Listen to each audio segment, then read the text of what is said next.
जय मसीह के दोस्तों मैं हूं मसीह में आपका भाई नवीन चौहान और इस चैनल पर आपका बहुत बहुत स्वागत करता हूं यीशु मसीह के नाम में। दोस्तों अगर आप इस चैनल पर नए हो तो सब्सक्राइब कर सकते हो या फिर बिना सब्सक्राइब किए हुए भी इस मैसेज को देख सकते हो, कोई भी प्रॉब्लम नहीं है। दोस्तों इस वर्तमान समय में भारत देश में रहने वाले तमाम मसीही भाई बहनों की नजरें पंजाब के ओर लगी हुई है। हाँ दोस्तों, उन जगह पर जिस जगह पर इस वर्तमान समय में बजिंदर सिंह मिनिस्ट्री से जुड़ा हुआ एक बहुत ही बड़ा केस हुआ है, जिसके बारे में कोई भी अनजान नहीं है। परंतु दोस्तों दुनिया के तमाम लोगों की नजरें उस मिनिस्ट्री पर ही नहीं परंतु उस जगह पर रहने वाले तमाम लोगों पर जो कि मसीह में जीवन बिता रहे हैं, और दोस्तों उन तमाम मिनिस्ट्रियों पर जो उस जगह पर रहकर परमेश्वर की सेवा कर रहे हैं, चाहे उसमें अंकुर नरूला जी मिनिस्ट्री हो या इनमें से आप तमाम व्यक्तियों को जानते होंगे जो आपको स्क्रीन पर दिखाई दे रहे हैं, उन तमाम लोगों के ऊपर लगी हुई है। और दोस्तों खास करके बजिंदर सिंह मिनिस्ट्री पर और बजिंदर सिंह पास्टर पर लगी हुई है। हर एक लोगों का यही सवाल है, हर एक लोगों के मनों में अभी यही सवाल घूम रहा है कि आखिरकार बजिंदर सिंह के केस के बारे में क्या होगा, क्या नहीं होगा, आने वाले समय में वह केस कहां तक जाएगा, कहां तक नहीं जाएगा।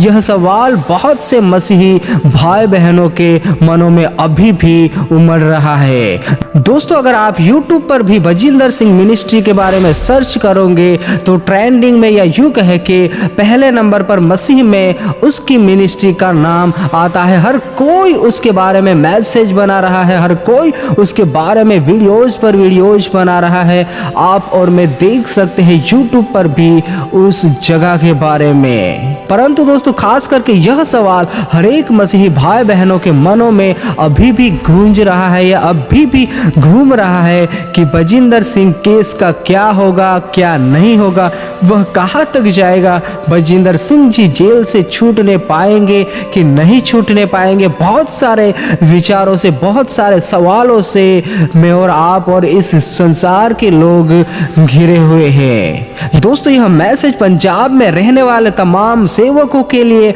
और खास करके उस मिनिस्ट्री के लिए जो कि इस वर्तमान समय में दुख में चल रही है, और उस संस्था से जुड़े हुए तमाम लोगों के लिए जो कि इस दुनिया में अलग अलग जगहों पर रहकर भी उसकी वीडियोस देखते हैं या फिर उस जगह पर जाकर परमेश्वर की आराधना करते हैं। दोस्तों बजिंदर सिंह केस को लेकर मुझे और आपको ज्यादा चिंता, ज्यादा टेंशन लेने की जरूरत नहीं है, क्योंकि हम मसीही लोग हैं। हमारे चिंता करने से, ना चिंता करने से कुछ भी नहीं बन पड़ता, परंतु इसके बदले हम प्रार्थना करें, परमेश्वर के सम्मुख रखकर इस केस को परमेश्वर खुद अपने हाथों में लेकर आगे की ओर ले जाए और परमेश्वर उसमें से उन तमाम लोगों को निकालने पाए बाहर। दोस्तों यह बात तो मैं और आप भली भांति जानते हैं कि इस संसार में कोई भी मसीही भाई बहन क्यों ना हो, चाहे उसमें आम मसीही व्यक्ति हो, चाहे उसमें पास्टर हो, चाहे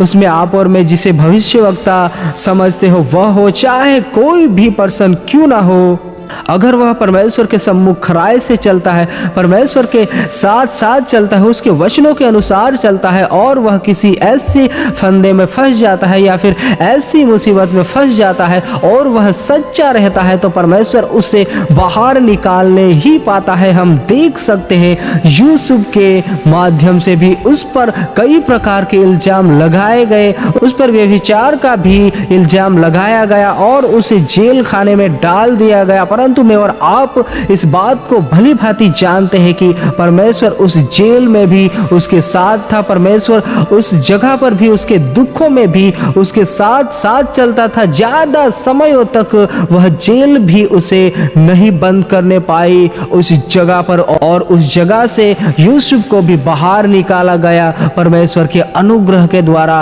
ताकि उसके जीवन में परमेश्वर की महिमा प्रकट होने पाए। और दोस्तों हम पतरस के बारे में भी जानते हैं कि जब वह प्रभु की सेवकाई कर रहा था और उसे बंदी गृह में डाल दिया गया था, परंतु दोस्तों उसे भी बंदी गृह में नहीं रोकने पाई शैतान की ताकत, और उस जगह पर भी परमेश्वर ने अपना दूत भेजा और पतरस को भी बाहर निकाला। आप पढ़ सकते हैं उन वचनों को दोस्तों। और दोस्तों ऐसी कई गवाहियां हैं, सिलास और पौलुस को भी हम देख सकते हैं बंदी गृह में, और उस जगह से भी परमेश्वर ने उसे आजाद किया, उसे बाहर निकाला। परंतु वह सच्चाई के मार्गों पर चले थे, उसमें कोई भी खोट नहीं थी। परमेश्वर के वचनों पर वह खरे उतरे थे। चाहे उन तमाम दासों पर बहुत से ऐसे इल्जाम लगाए गए, परंतु यूसुफ भी हम देखते हैं कि वह भी परमेश्वर के नजरों में खरा उतरता है। चाहे उसे जेल खाने में भी क्यों ना जाना पड़े, परंतु उसने कोई भी अपराध नहीं किया था। ऐसी कई घटना हम बाइबल में देख सकते हैं दोस्तों कि जिनके द्वारा परमेश्वर ने अनोखे काम किए दोस्तों। और दोस्तों यहाँ पर साफ है बजिंदर सिंह जी के भी बारे में, अगर वह सच्चाई के राह पर चले थे, अगर वह परमेश्वर की सेवा में लीन थे, अगर वह परमेश्वर के वचनों के अनुसार चल रहे थे, और उसने कोई भी ऐसी गलती जिसके लिए कि उसे सजा होनी चाहिए ना की होगी, या यूं कहे कि वह परमेश्वर के वचनों में, परमेश्वर के नजरों में निर्दोष होंगे, तो परमेश्वर उसे भी उस जगह से छुड़ा सकता है। परंतु हमें केवल और केवल प्रार्थना करनी है। और दोस्तों हम बाइबल में ऐसे भी घटना देखते हैं कि जिनमें कई ऐसे दास थे कि जिन्होंने परमेश्वर के विरुद्ध में भी पाप किया, परंतु जब उन्होंने पश्चाताप किया तब परमेश्वर की अनुग्रह की दृष्टि उस पर वापस बनी रही। दोस्तों ऐसी कई घटनाएं हमें बाइबल में मिलती है। यहाँ पर मैं यह नहीं कहना चाहूंगा कि बजिंदर सिंह जी गलत है या उसने यह करा, नहीं दोस्तों, इस सच्चाई को मैं और आप नहीं जानते, इसलिए हमें उसके बारे में नहीं जानते हैं, नहीं देखा है, तो दोस्तों हमें उसके बारे में चर्चा करके अपने आप को पाप में नहीं फंसाया है। दोस्तों हमने ना ही कुछ देखा ना ही कुछ सुना, जो हमें जैसा भी दिखाया गया उसके अनुसार हम अनुमान नहीं लगा सकते। वह घटना केवल और केवल परमेश्वर जानता है दोस्तों। परंतु दोस्तों ऐसे संजोगों में अगर कोई भी मसीह भाई बहन क्यों ना हो जो खराई से चलता है, उसका साथ परमेश्वर कभी नहीं छोड़ता है। उसे परमेश्वर किसी भी जगह पर वह कैद भी क्यों ना हो, उस जगह से भी बाहर निकालने पाता है। इसलिए मुझे और आपको कभी नहीं भूलना है इस बात को। इसलिए दोस्तों इस केस के लिए हम जितना भी हो सके प्रार्थना करें और परमेश्वर के हाथों में सौंपे कि परमेश्वर आगे का कार्य संभाले। क्योंकि दोस्तों आज के इस वर्तमान समय में बजिंदर सिंह को बहुत से लोग भूल भी गए होंगे, क्योंकि यद्यपि वह जेल में है और आने वाले समयों में वह कब तक जेल में रहेंगे, कब छूटेंगे, कब नहीं छूटेंगे, यह परमेश्वर को ही पता है। मैं और आप नहीं जानते, परंतु हमारा परमेश्वर छुड़ाने वाला परमेश्वर है। इस बात को भी मुझे और आपको कभी नहीं भूलनी है। परंतु दोस्तों इस वर्तमान समय में आज भी उसके विरुद्ध बहुत सी ऐसी बातें होती है जो कि हम मसीही लोगों को अब बंद करनी चाहिए, क्योंकि हम किसी का भी न्याय नहीं कर सकते, हम किसी का भी पक्षपात नहीं कर सकते, हम किसी को भी किसी जगह पर नहीं भेज सकते। परमेश्वर की योजना, परमेश्वर की इच्छा पूरी होने पाए।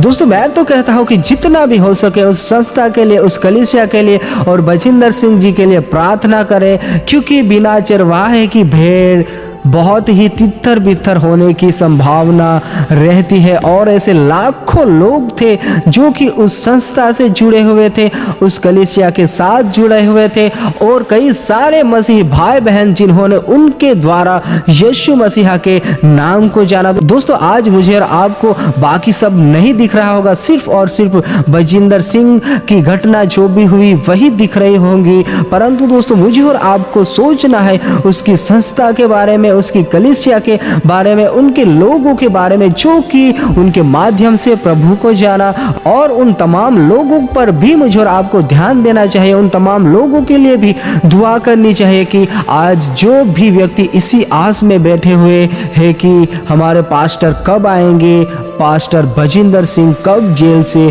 छूटने पाएंगे। दोस्तों पंजाब एक ऐसी जगह है कि जिस जगह पर साधु सुंदर सिंह जैसे भी महान दास उत्पन्न हुए और जब से उन्होंने यीशु मसीहा को जाना, यीशु मसीहा की सच्चाई को जाना, उसके बाद वह इतने लवलीन हो गए उसमें कि दोस्तों उसने अपने आप की भी नहीं सोची, अपनी फायदे की नहीं। वह बहुत ही अमीर था, वह बहुत ही धनवान था, वह बहुत ही दोस्तों अपने परिवार में सुख विलास के साथ रहता था। फिर भी जब उसने यीशु मसीहा को जाना तब दोस्तों उसका हृदय परिवर्तन हो गया और उसने अपना पूरा जीवन यीशु मसीहा के सेवकाई में या फिर यूं कहे कि परमेश्वर की सेवा में बिताया। दोस्तों आज हो सकता है कि उसकी प्रार्थनाओं का असर हो सकता है कि जिसके कारण आज पंजाब जैसी जगह पर भी परमेश्वर का कार्य बहुत ही अनोखा हो रहा है। और दोस्तों उस जगह पर भारत देश के हर एक कोने में वैसे तो परमेश्वर का कार्य हो रहा है, परंतु पंजाब जो है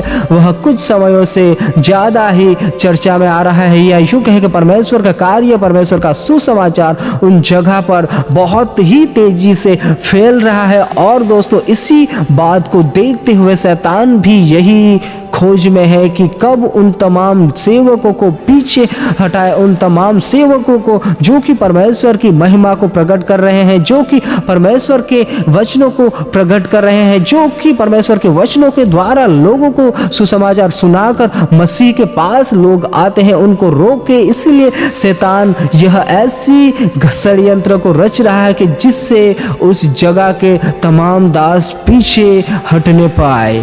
पंजाब के उन तमाम सेवकों को, तमाम दासों को अलर्ट होने की जरूरत है। दोस्तों इन वर्तमान समय में आज एक जगह पर यह घटना हुई है और भी आने वाले समय में शैतान यह प्रयास करने पाएगा कि कब किसको फाड़ खाए, क्योंकि दोस्तों उस जगह पर जो है परमेश्वर का कार्य बहुत ही अनोखी रीति से हो रहा है, यानी कि सुसमाचार अद्भुत रीति से फैल रहा है। यह बात में और आप भली भांति जानते हैं दोस्तों। यद्यपि बहुत की शिक्षा ऐसी भी होंगी जो कुछ वचनों के अनुसार नहीं होंगी, परंतु दोस्तों फिर भी मैं तो कहता हूं उस जगह पर बहुत ही परमेश्वर का अनोखा कार्य हो रहा है। इसीलिए दोस्तों इस वर्तमान समय में भी आज भारत देश के तमाम लोगों की नजरें जो है वह पंजाब पर टिकी हुई है कि आने वाले समय में क्या होगा, क्या नहीं होगा। बहुत सारी ऐसी बातों को जानने के लिए लोग बहुत ही आतुर है, परंतु मैं तो उन तमाम लोगों से, उन तमाम सेवकों से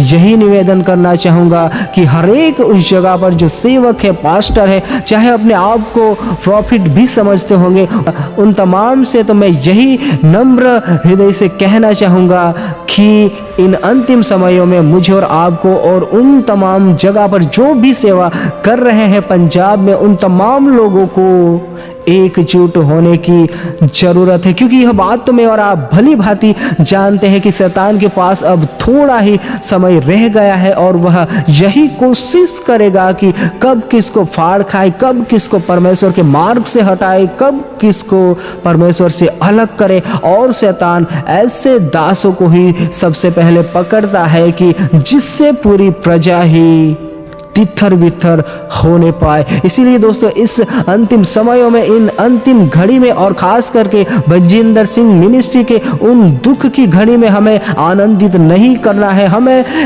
उल्टा हमें परमेश्वर से पश्चाताप के साथ प्रार्थना करनी है कि परमेश्वर उस जगह को संभाले, उस मिनिस्ट्री को संभाले, उस पास्टर को संभाले और उन तमाम जगह पर रहने वाले तमाम सेवकों पर परमेश्वर की अनुग्रह की दृष्टि होने पाए। दोस्तों मैं वापस कहना चाहूँगा पंजाब के लिए कि उन जगह पर जो भी सेवक सेवा कर रहे हैं, हमें मनमुटाव से बाहर निकलना है, हमें उस तमाम घमंड को छोड़ना है, हमें तमाम ऐसे मतभेद को छोड़ना है और एक दूसरे के लिए प्रार्थना करना है, एक दूसरे का साथ देकर आगे बढ़ना है। आज आपकी मिनिस्ट्री कितनी भी बड़ी क्यों ना हो, फिर भी अपने आप को दिन करके हमें एक दूसरे का साथ देना है। दोस्तों, क्योंकि जो भी मिनिस्ट्री आपको और मुझे दी गई है वह आपकी और मेरी नहीं परंतु परमेश्वर की है। यही समझकर मुझे और आपको एक दूसरे का साथ देना है ताकि शैतान के उन तमाम घड़ों को हम हरा सके, शैतान के हर एक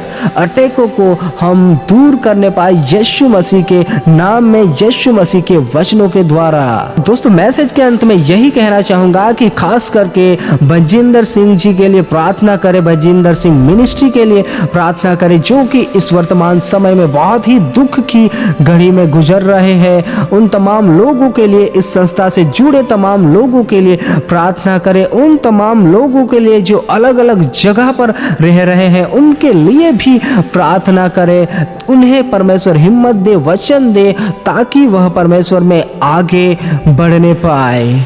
परमेश्वर का वचन हमें सिखाता है कि हमें एक मन रहना है, एक चित्त रहना है। हमें अपने ही हित की चिंता नहीं करनी है परंतु दूसरे के भी हित की चिंता करनी है, दूसरे का भी भलाई हो, यही प्रार्थना करनी है परमेश्वर से दोस्तों। और परमेश्वर आपके जीवनों में बहुत ही कार्य करे। परमेश्वर पंजाब में भी और भी आने वाले दिनों में अनोखी रीति से कार्य करने पाए। उस जगह पर परमेश्वर का सुसमाचार इस प्रकार फैले कि हर एक लोग उस एरिया के बचाए जाए और उन तमाम लोगों तक उस जगह से सुसमाचार पहुंचने पाए। जिस प्रकार उस जगह से साधु सुंदर सिंह जी ने सुसमाचार को फैलाया था, उसी प्रकार यीशु मसीह का सुसमाचार आज के इन वर्तमान समयों में जो भी उस जगह पर सेवक है उन तमाम के जरिए परमेश्वर अनोखी रीति से प्रकट करने पाए परमेश्वर के कार्य को, ताकि परमेश्वर के नाम की महिमा होने पाए। दोस्तों, सबको जय मसीह की।